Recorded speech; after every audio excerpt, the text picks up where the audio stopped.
はい、皆さんこんにちは。今回はこの倉庫を紹介したいと思います。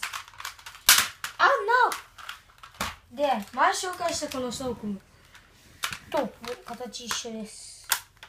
見てください。こいつがなかったらもう全く一緒です。まず、ここ。一緒です。ここの線一緒です。KF って書いてます。ここも KF って書いてます。HK ですか？ HF？ まあ、そんなのみ。で、ここも一緒で、ここは一緒です。本当は。で、裏行くと、一緒です。ここ下げて、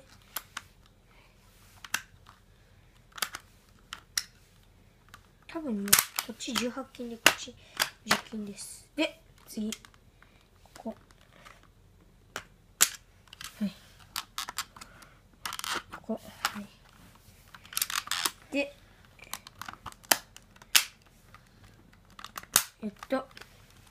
ここ。マーク。で、こっちは USB で、こっちは何もないです。で、ここはなんかごちゃごちゃ書いてるけど、こっちは書いてません。で、マガジンは一見一緒に思いますが、入れてください。全然違います。こっちをこっちにはめようとしてもありません。こっちをこっちにはめるとブカブカです。なので、まあ、違うところはマガジンぐらいですね。はい、で、前言い忘れたんですけど、前回の動画で紹介した銃はここにだんだんと置いていきます。では、今もうこれ弾入れてるんで、置いていきたいと思います。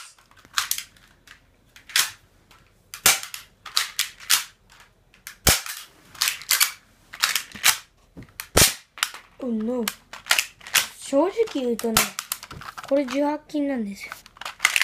どっちもね、18金なんです。多分。はい。